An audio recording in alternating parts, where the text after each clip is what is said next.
Está Enrique. Presentación de Enrique y venimos con Enrique Ortega Salinas. Vamos arriba.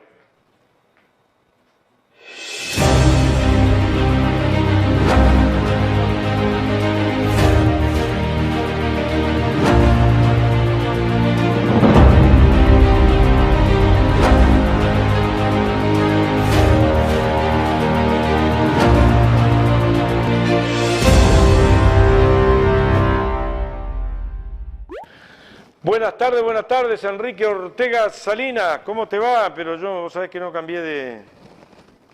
¿Para que no lo veo? No me lo traiga a la pantalla porque yo no lo veo. Dame 30 segundos, Valentín. ¿Cómo anda, comandante? ¿Me escuchas? Ahora sí te escucho. Vale, ¿cómo anda, Néstor? ¿Cómo anda, Enrique? No te veo, pero ya voy a cambiar de canal y te veo. Vale. Porque con el cambio de canal te veo derecho de México. Ajá. ¿Cómo Bueno, vamos andás? directo. Bien, bien, excelente, excelente. Bueno, me alegro. Aquí estamos con un poco de frío. Ahora para diciembre, bueno, para la semana que viene vamos a tener 2 grados de temperatura. ¿2 Entre 2 grados? y... sí, en fin. Y ahí están muertos de calor, supongo, ¿no? Hoy hay un frente frío que ingresó al país y bajó un poco la temperatura, pero habían temperaturas fuertes, 30 grados, 34, 35. Ujú. Me dicen acá Bien. en las zapatillas los 38 tocamos. No se las envidio, ¿eh? Bueno, vamos al grano a ver si por un día le podemos cumplir a Clarita y terminar en hora. Ah, fíjate que apenas se hizo público lo que declaró el escribano Álvaro Fernández, que es el cómplice de Astesiano, en el sentido de que el encargado de facilitar los trámites, según lo que dijo Álvaro Fernández, el encargado de facilitar los trámites y los ingresos de rusos al país en toda aquella madeja delictiva según Astesiano, según Astesiano, y así lo cuenta este escribano, sería nada más y nada menos que el secretario de Presidencia Álvaro Delgado. Bueno, apenas A supimos ver, a ver, a eso, ver, a ver. claro, al declarar ante la fiscal Gabriela Fossati, el escribano Álvaro Fernández, cómplice de Astesiano, él dijo que el encargado, según Astesiano, según le dijo Astesiano a él, el encargado de facilitar los trámites y los ingresos de los rusos al país era el secretario de la presidencia Álvaro Delgado. Bien, no pasaron ni 3 segundos en que Laura Raffo hizo pública su intención de ser precandidata presidencial por el Partido Nacional y supongo que de la coalición también después, ¿no?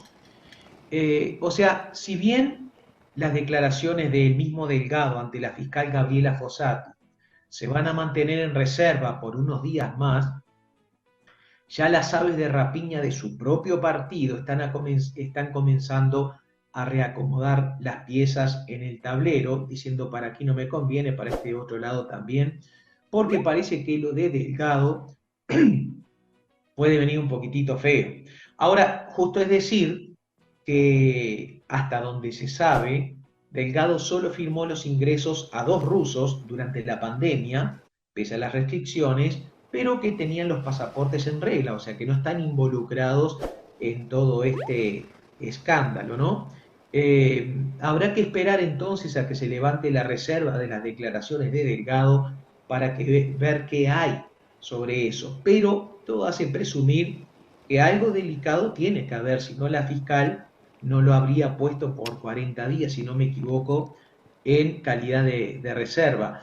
O sea, el hecho es que pese a todo lo que hace el gobierno para mantener una cantidad de cosas ocultas, la verdad se viene abriendo paso.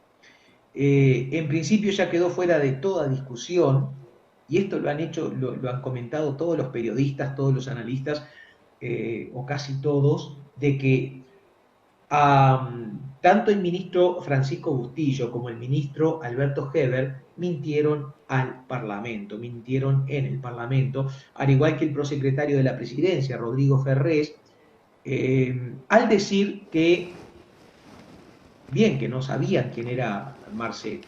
Y la que aparece más complicada hasta el momento es la número 2 del Ministerio de Relaciones Exteriores, Carolina H. Valle. El canciller aseguró, permitidme, voy a tomar un trago de agua, Está bien. en el Parlamento, literalmente hasta el 3 de marzo nadie sabía quién era Marcet. En otro momento de la exposición él dijo hasta noviembre, era mentira, tanto lo que dijo Heber como lo que dijo Bustillo. En noviembre de 2021, y esto tú ya lo habrás comentado también, Guillermo Maciel, subsecretario del Ministerio del Interior, se comunicó con Carolina H., subsecretaria del Ministerio de Relaciones Exteriores, para advertirle lo que estaba sucediendo con Marcet y lo calificó como un narco muy pesado. Ahora, ¿cómo supimos nosotros de esta conversación? Primero te digo, vamos a rebobinar la charla, más que charla, una serie de mensajes.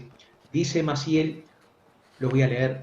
Hola, Caro, ¿podemos saber qué pasó con este delincuente detenido en Dubái por documento falso? Es un narco uruguayo muy peligroso y pesado. Queremos saber si sigue detenido o si lo liberaron, lo cual sería terrible. La respuesta de Carolina H., hola, dale, te averiguo. Y luego, 3 días más tarde, el 5 de noviembre, 2 o 3 días más tarde, dice, sigue detenido.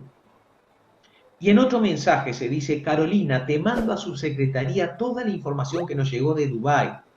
Ese es el documento falso que usó. Son 3 mails. Esto ocurría el 5 de noviembre. Entonces, queda clarísimo de que el ministro había mentido. Ahora, ¿cómo nos enteramos nosotros de esto? Gracias al espíritu de colaboración del gobierno que está cacareando Luis Lacalle Pou, no. Luis Lacalle Pou hace un par de días volvió a mentirle a la población, a cara de perro. Volvió a mentir al decir que están colaborando y que esto se supo gracias a ellos.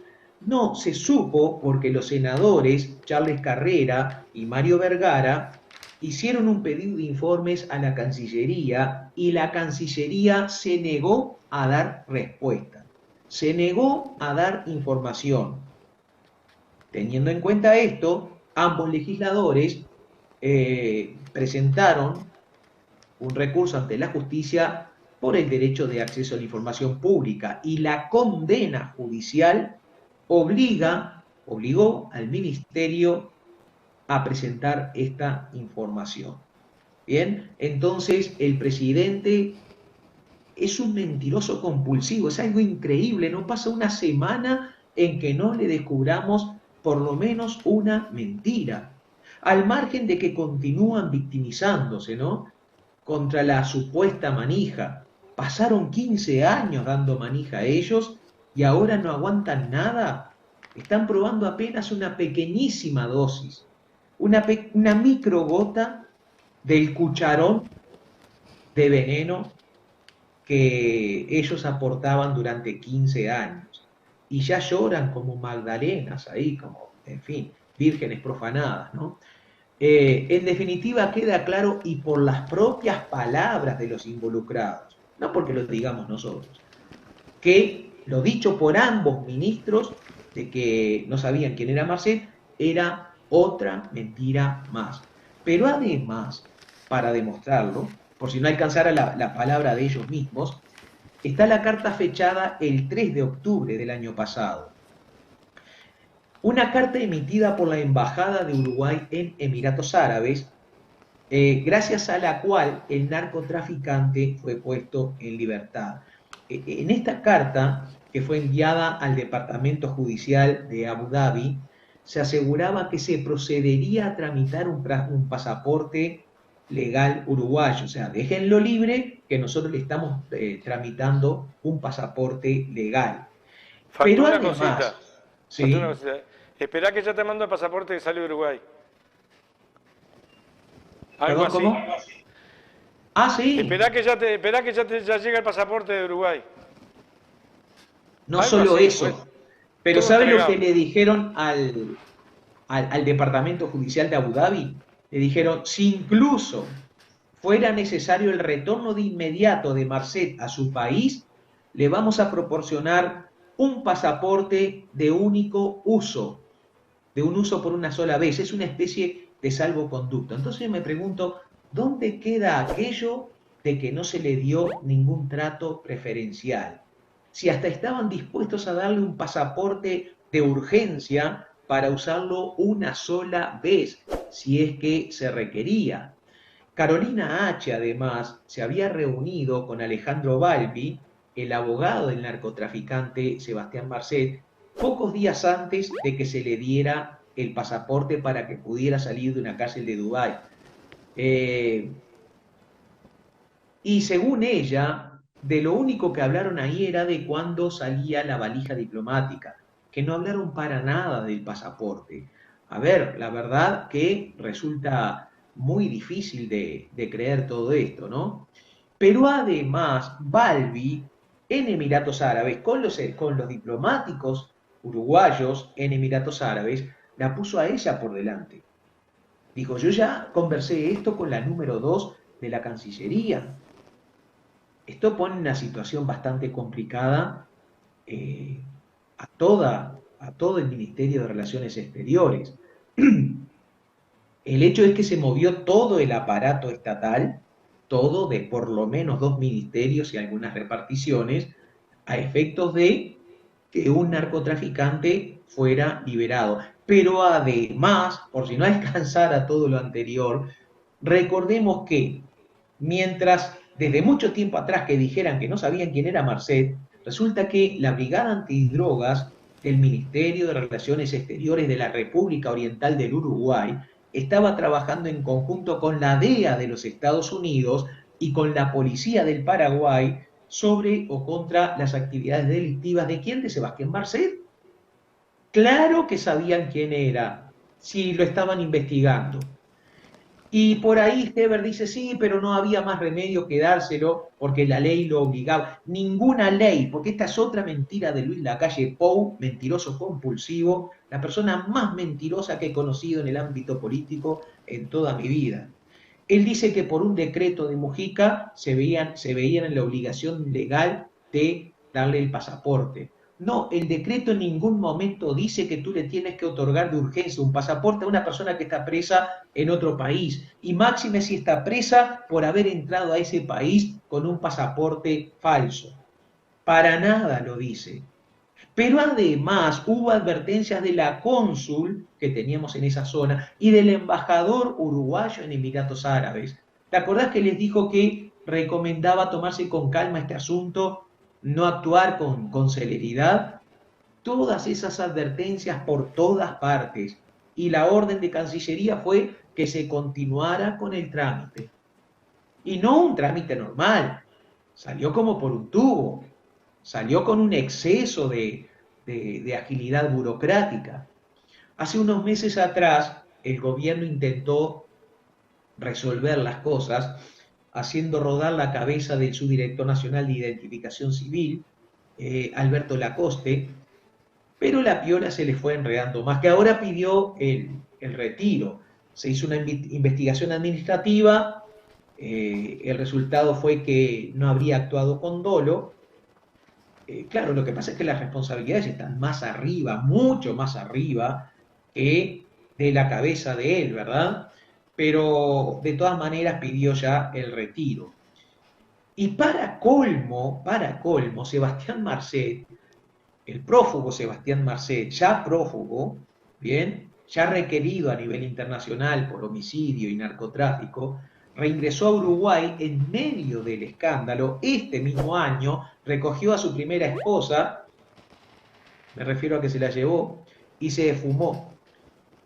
O sea que volvió a entrar tranquilamente al país donde estaba todo este escándalo por su causa, ¿no?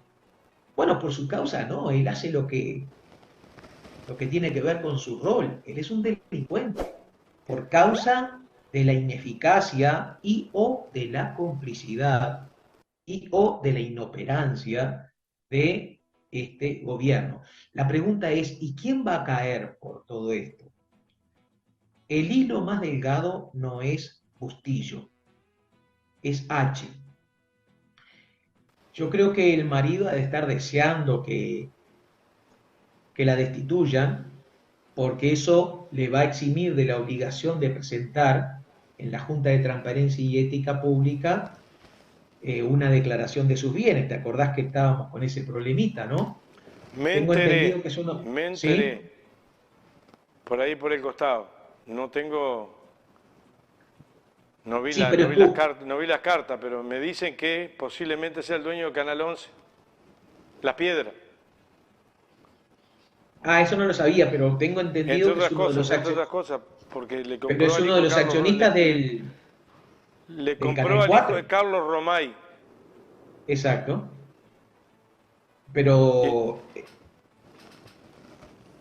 bien, bien. Pero dejémoslo ahí. es una Por cosita, mirá un... que es una cosita chiquitita, eso para entre casa. Poco capital para lo que se maneja ahí. Ah, sí, claro, claro.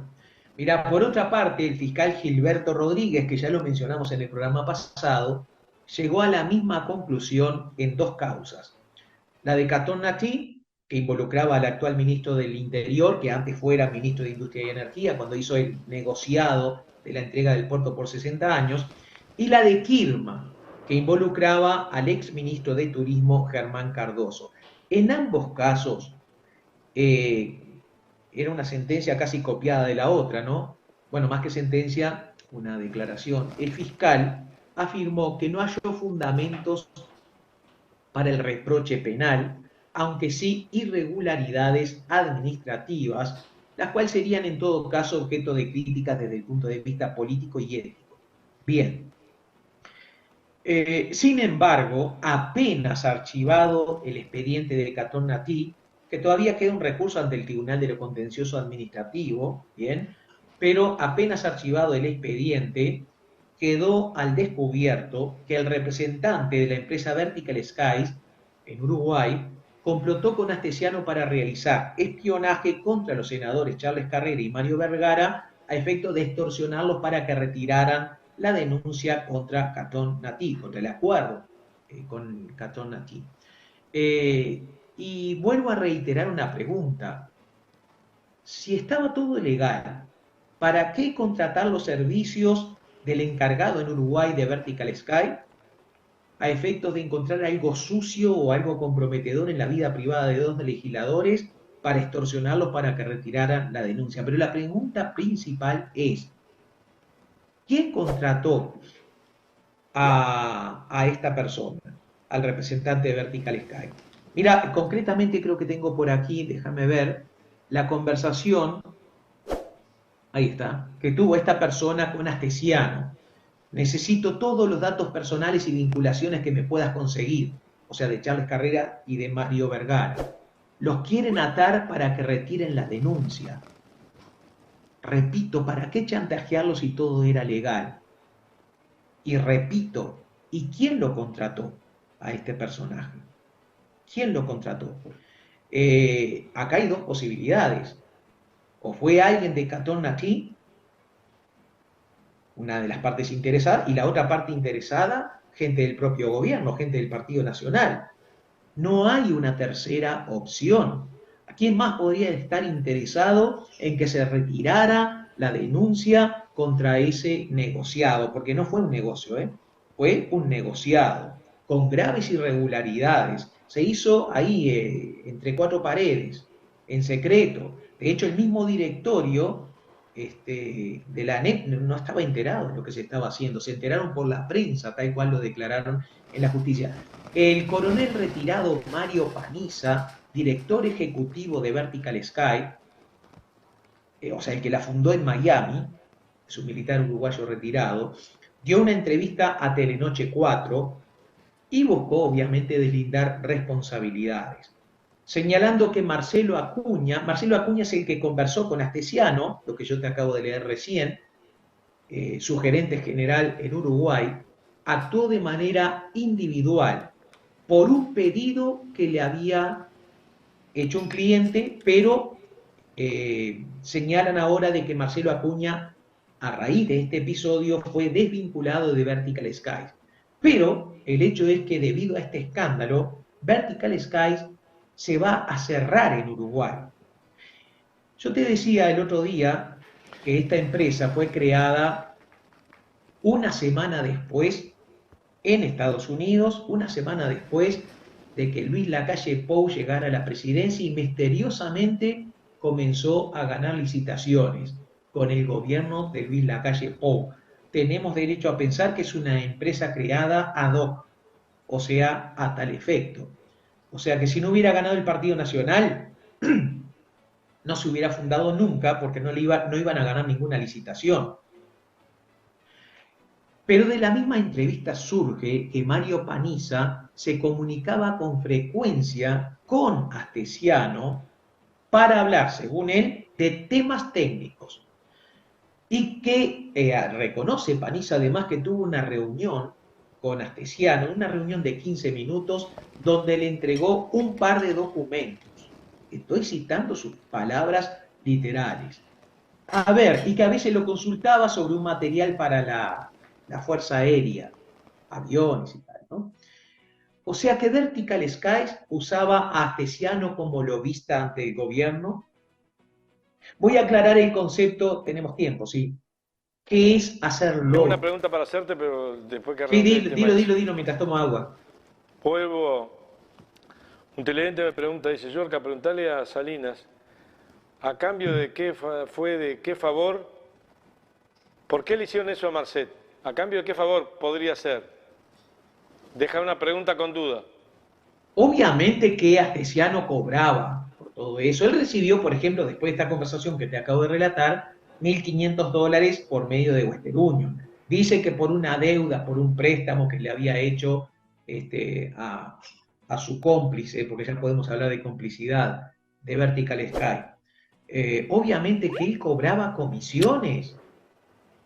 Él no le iba a andar haciendo favores a todo el mundo, pero venían empresarios de distintos países. La verdad que era, como dice Marguerite, un solucionador de problemas, ¿no? Aunque Marguerite lo defendía en ese momento. Fíjate que cuando le tocó ir a la audiencia se retrasó por horas porque nuevamente el Ministerio del Interior, pese a una orden judicial de trasladarlo, no tenía un vehículo para trasladarlo. Es una vergüenza, bordeando el desacato. Y por segunda vez, porque antes fue con un represor que lo hicieron. Desde Domingo Arena dijeron que no lo llevaban porque no tenían vehículo. Eso es desacato. ¿Cuándo un fiscal o un juez va a tomar las medidas correspondientes contra el Ministerio del Interior ante una respuesta así? Porque para otras cosas sí que tienen vehículos policiales. Pero el hecho es que tarde, pero llegaron. Se hubieran ahorrado todo el trabajo, le hubieran dicho a Astesiano, conseguimos un vehículo, sí, de inmediato. Astesiano se los conseguía. Astesiano conseguía todo, ¿verdad? Un El hecho facilitador. de era un facilitador, ¿no? Mira, las aguas vienen cada vez más turbias y la tomadura de pelo que el presidente Luis Lacalle Pou le está haciendo a la población ya sobrepasa todo lo imaginable. Fíjate, por ejemplo, este detalle, hablando de tomaduras de pelo, se le acaba de dar el Premio Nacional de Calidad que le otorga el Gobierno de la República a la Jefatura de Policía de Durazno, la misma cuyo jefe, Richard Marcenal, ha sido acusado en octubre por otro jerarca de maquillar las cifras de los delitos. Le cambiaba la tipificación para que no surgieran, por ejemplo, tantas rapiñas, ¿no? Es increíble.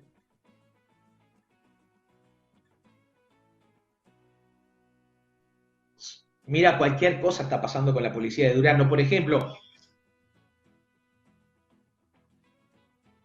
fíjate que el jefe, le comunicaron al jefe que había una orden judicial de detener a una funcionaria del INR, ¿ya? Y su respuesta fue que él no estaba para procesar a policías, sino a delincuentes. pero estaba buscada por la justicia por un delito de cohecho. O sea que puede estar uniformada, pero ser un delincuente. ¿Ya? Bien la. Ya, sí, exactamente. Y es la segunda vez que se presenta en un juzgado para apoyar a uno de sus dependientes y presionar a la justicia, violando flagrantemente la separación de poderes. Es algo que nunca se había hecho. Nunca.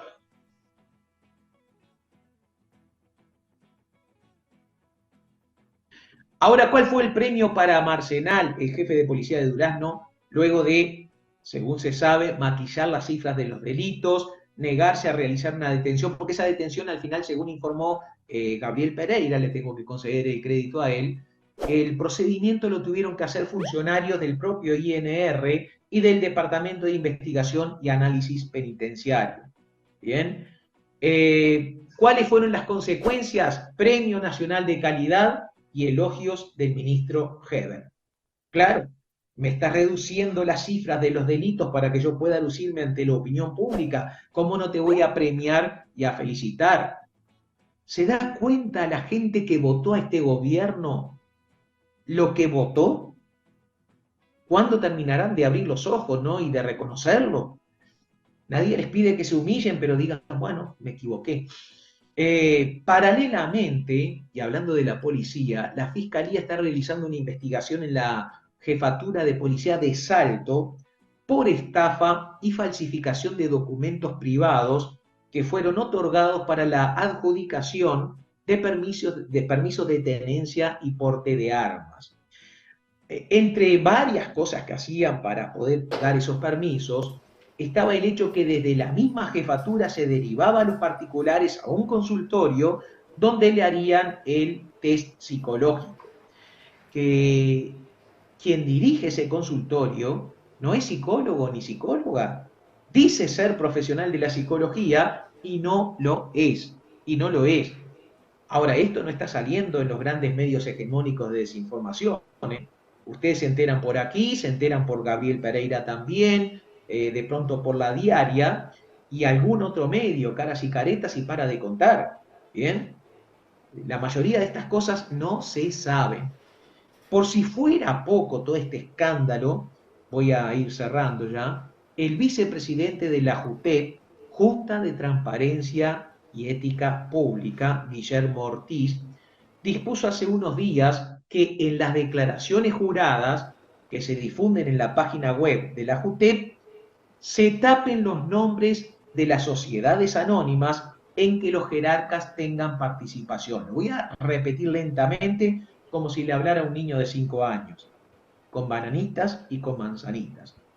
Junta de Transparencia y Ética Pública. Vicepresidente Guillermo Ortiz.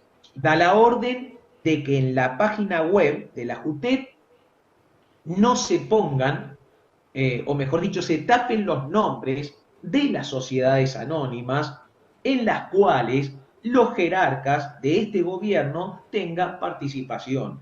¿De qué transparencia me hablas, Luis Lacalle Pou? ¿De qué ética me hablas? Por otra parte, los legisladores oficialistas se negaron a tratar el tema en el Parlamento, ¿verdad?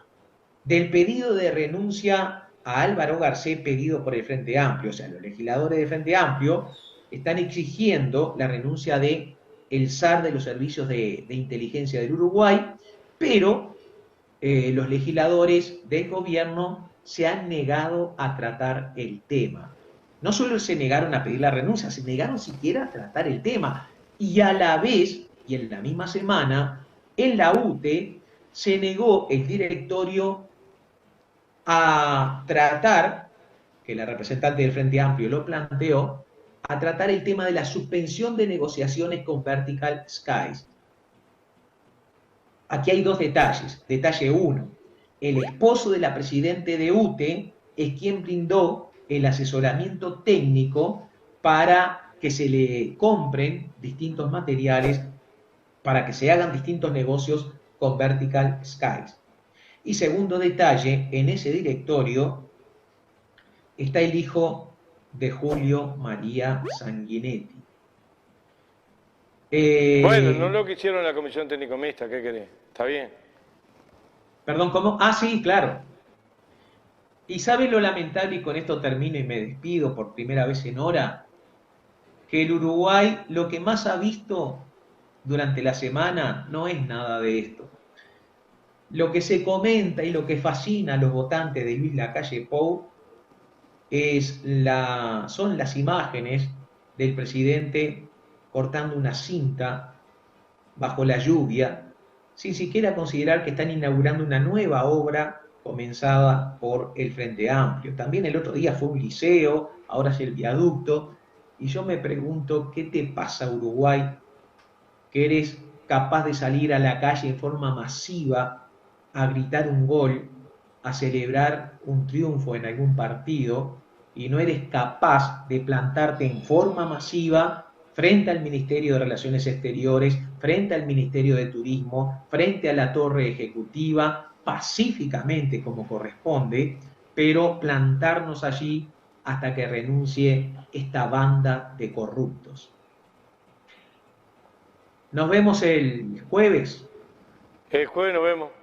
Que Gracias, pasen muy Enrique. bien. Muchísimas gracias por tu aporte semana a semana. Dale. Gracias, ¿eh? Cierre y volvemos con Clara Gutiérrez Pérez.